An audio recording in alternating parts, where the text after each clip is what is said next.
அன்புள்ள ஆண்டவரே, உம்முடைய பரிசுத்த நாமத்திற்கு கோடான கோடி நன்றிகளை ஏறெடுத்து, இன்றைக்கும் தேவ சமூகத்தில் வந்திருக்கிற உங்கள் அனைவருக்கும் இந்த ஞாயிற்றுக்கிழமையின் காலையின் வாழ்த்துக்களை தெரிவித்துக் கொள்கிறேன். கர்த்தர் நம்மோடு இருப்பாராக. தேவ சமூகத்தில் வந்திருக்கிற நாம் அனைவரும் இந்த நாளின் சத்தியத்திற்குள்ளாய் கடந்து செல்வதற்கு முன்பு, நம்முடைய தேவன் நமக்குள் இருக்கக்கூடிய குணங்களை வெளிப்படுத்த வேண்டும் என்று சொல்லுகிறார். நமக்குள் இருக்கும் குணங்களை வெளிப்படுத்த வேண்டும் என்று சொல்லுகிறார். நாம் எப்படி அந்த குணங்களை வெளிப்படுத்துவது? வெளிப்படுத்துவதற்கான குணங்கள் என்னிடத்தில் இருக்கிறதா என்று எனக்கு தெரியாதே என்று நம்மில் யாராவது சொன்னால், அதை தெரிந்து கொள்வதற்கு ஆண்டவர் அநேக வழிகளை வைத்திருக்கிறார். அந்த வழிகள் இந்த உலகத்தில் மனிதர்களுக்கு மத்தியிலே நாம் செய்யக்கூடிய, காட்டக்கூடிய குணங்களை குறித்ததாக காணப்படுகிறது. இந்த குணங்கள் எல்லாமே அன்றாட வாழ்க்கையில் மனுஷீகர்கள் கை கொள்ளக்கூடிய குணங்கள். ஆனால் அன்பு பிள்ளைகளை, இன்றைக்கு ஒரு மனிதன் வீட்டு பிராணிகளையும் காட்டு பிராணிகளையும் வளர்த்து விடுகிறான். தன்னுடைய சொல்லை கேட்பதற்கு அவன் எப்படி அதை பழக்குவிக்கிறானோ அதை போல அந்த மிருகங்களும் அவனோடு கூட ஒப்புரவாகிறது. சிங்கமும் புலிகளும் கூட மனிதனுக்கு கீழ்ப்படுகிறது. அவன் உட்காரு என்று சொன்னால் அந்த புலி சிங்கம் உட்காருகிறது, யானையும் உட்காருகிறது. ஆனால் மனித நேயத்தில் நாம் வாழ வேண்டும் என்று ஆண்டவர் சொல்லுகிற இந்த குணம் மனிதர்களுக்கு மத்தியில் காணவில்லையே. ஒரு மிருகத்திடம் காட்டுகின்ற அன்பு மனிதன் சக மனிதனிடத்திலும் காட்ட முடியவில்லையே. காரணம் என்ன என்று நாம் தான் சிந்திக்க வேண்டும். சற்று நேரங்களில் நாம் சில சம்பவங்களை பார்க்கிறோம். ஒரு மனிதன் ஒரு மனிதனை அடித்து கொண்டு இருக்கிறான். மனிதர்கள் அதை பார்த்து கொண்டு போகிறார்கள். ஆனால் அதே சமயத்தில் வீட்டு பிராணியாகிய நாய் தன்னுடைய வீட்டு எஜமானை யாராவது பேசினாலோ அல்லது திட்டினாலோ அல்லது கோபப்பட்டு பேசினாலோ அந்த நாய் தன்னுடைய எஜமானை திட்டுகிறார்கள் என்று நினைத்து அவர்களோடு கூட அவர்களை விரட்ட, கடிக்க ஆரம்பிக்கிறது. ஆனால் நாம் அந்த அனுபவத்தில் மனுஷகத்தில் காட்டுகிற அன்பை காணவில்லை, காட்டுவது இல்லை என்று ஆண்டவர் சொல்லுகிறார்.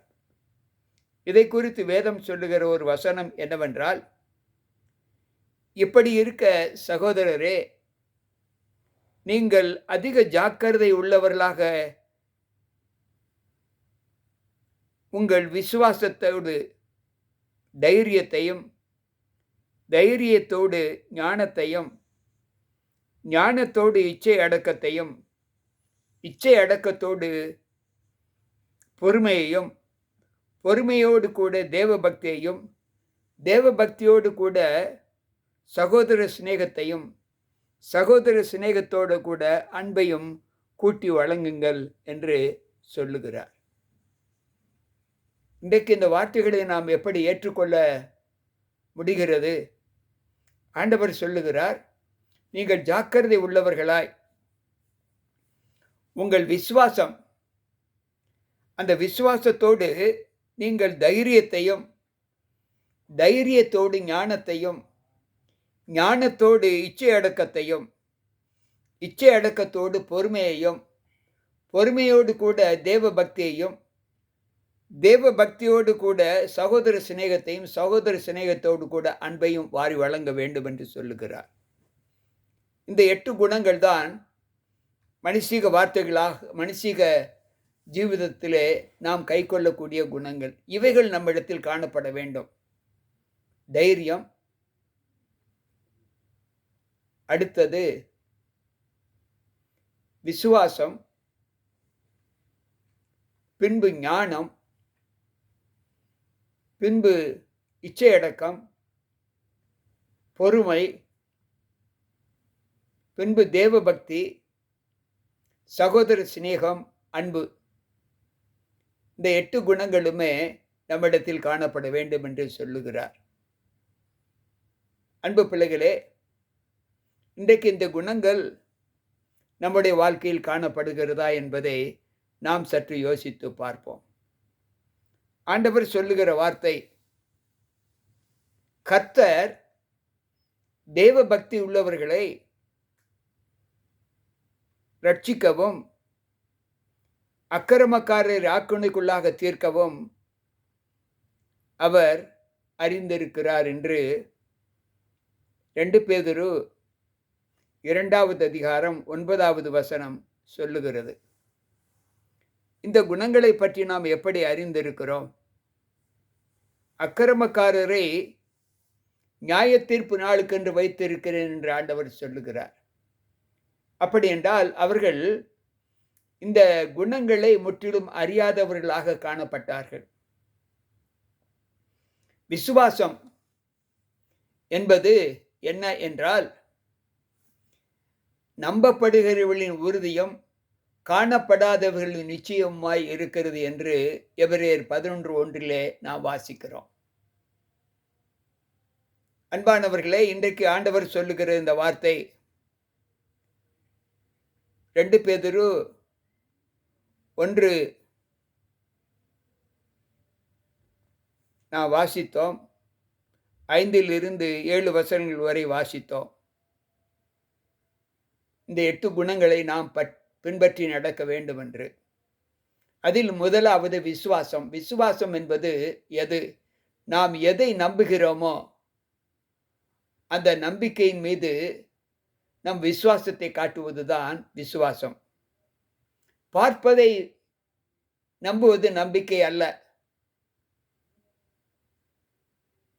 ஆனால் நாம் எதை காணக்கூடாமல் நம்புகிறோமோ அதன் மீது விசுவாசம் வைப்பதுதான் இங்கு விசுவாசம் என்று ஆண்டவர் சொல்லுகிறார். அந்த விசுவாசத்தோடு அடுத்து நமக்கு இருக்கக்கூடிய குணம் என்னவென்றால் தைரியம். எல்லா நிலைகளிலும் ஆண்டவர் சொல்லுகிறார். 2 பேதுரு 1:4 நாம் வாசிக்கும் போது 2 தீமோத்தேயு 1:4 வாசிக்கும் போது நாம் எல்லா விதத்திலும் 2 பேதுரு 1:7 கர்த்தர் நமக்கு பயமுள்ள ஆவியை கொடாமல், நாம் பயப்படுகிற அனுபவத்தை நாம் பெற்றிருக்க கூடாது. எந்த நிலையிலும் ஆண்டவரை ஏற்றிருக்கிற பிள்ளைகள் பயப்படக்கூடாது, தைரியமாய் இருக்க வேண்டும். அது யார் என்ன நினைத்தாலும் சரி, யார் என்ன பேசினாலும் சரி, யார் நமக்கு துன்பத்தை காட்டினாலும் சரி, அதை எதிர்த்து நிற்கிற ஒரு அனுபவத்தை நாம் பெற்றிருக்க வேண்டும் என்று இங்கு ஆண்டவர் 2வது குணத்தை சொல்லுகிறார். 3வது குணமாக ஞானம். இந்த ஞானம் என்பது கர்த்தருக்கு பயப்படுகிற பயம். தீமையை விட்டு விலகுவதே கர்த்தருக்கு பயப்படுகிற பயம் என்று ஆண்டவர் சொல்லுகிறார். எனக்கு பிரியமான தேவ பிள்ளைகளே, இந்த கர்த்தருக்கு பயப்படுகிற ஒரு குணத்தை நாம் பெற்று அதன்படி நம்முடைய வாழ்க்கையை தேவனுக்கு ஒப்புக் கொடுக்க வேண்டும் என்று ஆண்டவர் விரும்புகிறார். அடுத்து அந்த இச்சையடக்கம். இச்சையடக்கம் என்பது நம்முடைய சரீரத்தை நாம் எவ்வளவு ஆரோக்கியமாக வைத்துக் கொள்ள வேண்டுமோ அவ்வளவு ஆரோக்கியமாக வைத்துக் கொள்ள வேண்டும். ஏனென்றால் இந்த சரீரம் தேவனுடைய ஆலயம் என்று ஆண்டவர் சொல்லுகிறார். அவர் வாசம் பண்ணுகிற இடம்தான் இந்த சரீரம். எனவே இந்த சரீரத்தை நாம் எல்லா விதத்திலும் இச்சையடக்கத்தோடு நாம் வைத்திருக்க வேண்டும் என்று சொல்லுகிறார். உண்பதிலும் விசுவாசிப்பதிலும் உலக ரீதியாக அனுபவிப்பதிலும் எல்லா விதத்திலும் நமக்கு அடக்கம் வேண்டும் என்று சொல்லுகிறார். அடுத்து பொறுமை. பொறுமை என்பது யாக்கோபு 1:19 வாசிக்கிறோம். நீங்கள் கேட்பதற்கு தீவிரமாயும் பேசுவதற்கு பொறுமையுமாயும் கோபப்படுவதற்கு தாமதமாயும் இருங்கள். இந்த பேஷன்ஸ் என்று சொல்லுவோம் ஆங்கிலத்திலே. பொறுமை என்பது நம் எல்லோருக்கும் அவசியமான ஒரு குணம். இந்த பொறுமை இல்லாமல் தான் இன்றைக்கு அநேக உலகத்தில் காண்கிற கலவரங்கள் நடப்பதை நாம் பார்க்கிறோம். எனவே பொறுமை மிக மிக அவசியம். அடுத்து 6வது குணமாக தேவபக்தி. தேவபக்தி எப்படி காணப்பட வேண்டுமென்றால், கர்த்தரை கண்டடையத்தக்க சமயத்தில் அவரை தேடுங்கள், அவர் சமீபமாய் இருக்கையில் அவரை நோக்கி கூப்பிடுங்கள் என்று ஏசாயா 55:7 சொல்லுகிறோம். தேவபக்தி. பரிசுத்த அலங்காரத்துடனே கர்த்தரை தொழுது கொள்ளுங்கள். 29வது சங்கீதம் 2வது வசனம் சொல்லுகிறது.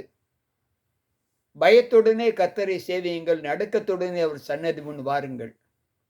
2வது சங்கீதம் 11வது வசனம் சொல்லுகிறது.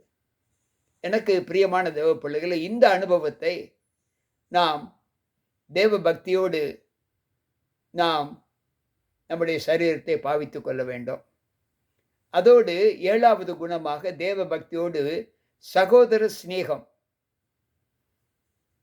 பிரதர்லி லவ் என்று ஆங்கிலத்தில் சொல்லுவார்கள். சக மனிதர்களுக்கு மத்தியிலே ஒரு அன்பை காண்பிக்க வேண்டும்.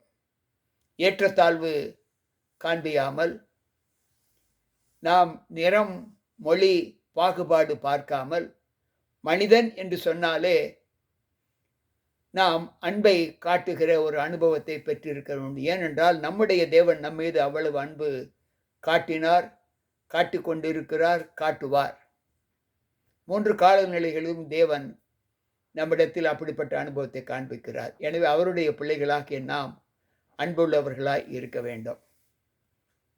அடுத்து சகோதர சிநேகத்திற்கு அடுத்து அங்கு அன்பை என்று சொல்லுகிறார்.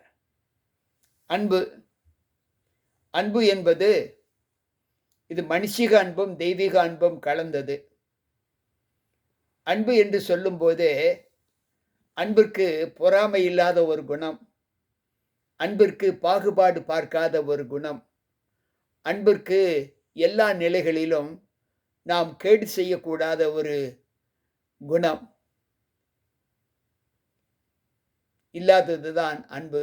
அன்பிற்கு அவ்வளவு ஒரு ஆசீர்வாதத்தை ஆண்டவர், ஏனென்றால் தேவன் அன்புள்ளவராக இருக்கிறார். அன்பிற்கு பயம் இல்லை. அன்பு பொல்லாங்கு நினைக்காது. அன்பிற்கு பொறாமை இல்லை. அன்பு பிள்ளைகளே, அங்கு பவுல் சொல்லும்போது, அங்கு பேதுரு சொல்லும்போது இப்படி சொல்லுகிறார்.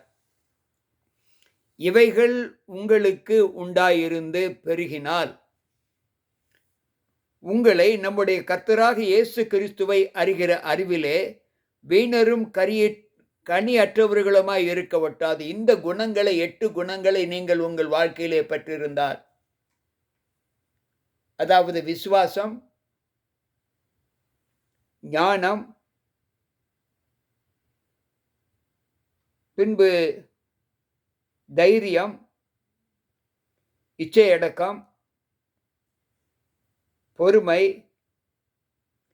தேவபக்தி, சகோதர சிநேகம், அன்பு, இந்த 8 குணங்களை இவைகளை நாம் பெற்றிருந்தால் கிறிஸ்து இயேசுவை அறிகிற அறிவிலே நாம் வீணர்களும் கனியற்றவர்களாம் இருக்க ஒட்டாது.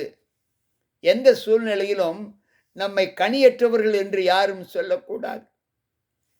சொல்ல மாட்டார்கள். நம்மை வீணர்கள் என்று யாரும் சொல்ல மாட்டார்கள். அந்த ஆசீர்வாதத்தை ஆண்டவர் நமக்கு கொடுக்கிறார்.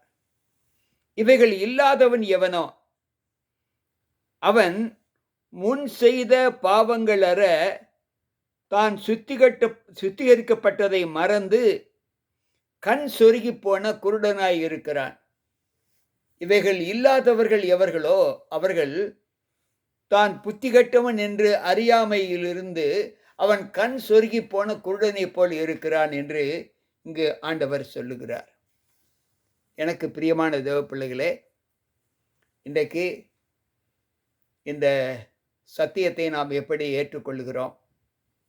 நம்முடைய வாழ்க்கையில் விசுவாசம், தைரியம், ஞானம், இச்சையடக்கம், பொறுமை, பின்பு தேவ பக்தி, சகோதர சிநேகம், அன்பு, இந்த 8 குணங்களை நம்முடைய வாழ்க்கையில் பெற்றிருந்தால் நம்மை யாரும் எந்த நிலையிலும் குற்றப்படுத்த மாட்டார்கள். இந்த குணங்கள் இல்லாதவர்கள் இயேசு கிறிஸ்துவை அறிந்திருந்தாலும் கண் சொருகி போன குருடர்களாய் இருக்கிறோம் என்று வேதம் நமக்கு சொல்லுகிறது. கேட்டுக்கொண்டிருக்கிற அன்பான தேவ பிள்ளைகளே, இன்றைக்கு நாம் கற்றுக்கொண்ட இந்த குணலட்சணங்கள் நம்முடைய வாழ்க்கையில் எந்த அளவு நம்மை மேன்மைப்படுத்துகிறது என்பதை யோசித்து, இந்த 8 குணங்களையும் நாம் மிக விரிவாக கூட பேசலாம். 2 மணி நேரம் பேசலாம். ஆனால் இன்றைக்கு அதை நாம் அறிந்து கொள்ள வேண்டும் என்கின்ற முறையில் இதை அறிந்திருக்கிறோம். இந்த வார்த்தைகள் நம்மை குருடராக மாற்றிவிடாமல், நாம் எந்த நிலையிலும் குற்றம் சாட்டப்படாத பிள்ளைகளாக வளர தேவன் நமக்கு இந்த நற்செய்தியை நமக்கு கொடுத்திருக்கிறார். கேட்டுக்கொண்டிருக்கிற நாமும் இதில் குறைவில்லாதவர்களாய் வாழ தேவ சமூகத்தில் நம்மை ஒப்புக் கொடுப்போமா? பாருங்கள், ஜெபிப்போம். அன்பு தேவனே, இன்றைக்கு உம்முடைய வார்த்தைகளை கேட்ட எங்களுக்குள் உம்முடைய மகத்தான கிருபை இருந்து பாதுகாத்து, இந்த 8 குணலட்சணங்களின் வாயிலாக நாங்கள் கற்றுக்கொண்ட இந்த சத்தியங்களை எங்களுடைய வாழ்க்கையில் அபியாசித்து அதன்படி நடக்க என்றைக்கும் நாங்கள் கண் சொருகி போன குருடர்களாய் இல்லாதபடி எங்களை வெளிச்சத்தின் பிள்ளைகளாக, பார்வை பெற்ற பிள்ளைகளாக எங்களை உருவாக்க உம்முடைய கரத்தில் ஒப்புக் கொடுக்கிறோம். வந்திருக்கின்ற ஒவ்வொருவருக்குள்ளும் உம்முடைய கிருபை இருந்து பாதுகாத்துக் கொள்ளும். மீட்பர் இயேசு கிறிஸ்துவின் நாமத்தில் ஜெபிக்கிறேன் நல்ல பிதாவே, ஆமென். அன்பு பிள்ளைகளே, கேட்ட சத்திய வார்த்தைகள் உங்களை நிச்சயமாக கர்த்தருக்குள் வழி நடத்தும் என்று நான் கர்த்தருக்குள் நம்புகிறேன். அந்த நம்பிக்கையிலே நீங்களும் இந்த நாளை தேவனுக்குள் ஒப்புக் கொடுங்கள். கர்த்தர் உங்களோடு இருப்பாராக. மீண்டும் நாளை சந்திப்போம். உங்கள் போதகர் ஜி.கே. ராபர்ட்.